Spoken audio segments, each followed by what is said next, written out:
安平开大天后宫24日暗时，伫咧福尔摩沙游艇酒店举办春酒餐会，邀请庙内干部、公务团、地方士绅以及明代做伙参加。市长王伟特、民政局长蒋灵煌、文化局长叶铁山、安平区长萧泰华也拢到场祝贺。咱感谢台大天后宫咱管理员会伫咱罗主委萧团长林团长。咱两位副主委、高副主委以及咱的各位高副团长以及各位委员，大家极力努力对着地方对着咱的城市，对着咱台湾，拢是非常非常重要不管是做社会福利，或者是宗教文化的传承，这拢是非常重要的代志。对咱迄个安平开台天后宫，会使讲。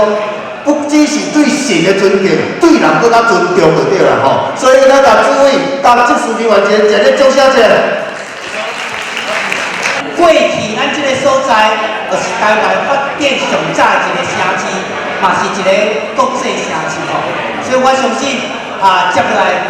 这2、3天绝对是需要咱天后宫这大力来支持啦。后续会继续来参大家来做报告。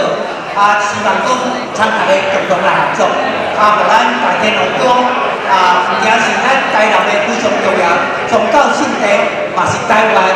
咱非常重要的宗教圣地啦。安平开大天后宫除了一般各项甲生命有关的庆典办理以外，固定伫咧70办理做10来回成年礼，并推广孝道、各项艺文活动等等，受到各界肯定。主委罗友礼表示，庙务会当如此顺利推动。就要感谢公务团以及市府相关单位合作。安平嘛伊会自卑于怀，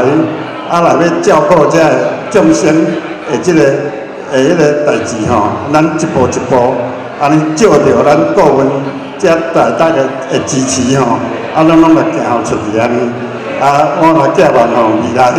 咱这顾问继续一直甲阮鞭策，阮这迄个天后宫的工作团队这管理有限的人员若有啥物事嘛一定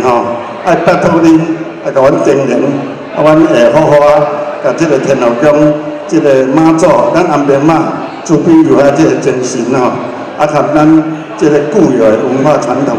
阮会甲发扬光大。天后宫总干事林国明表示，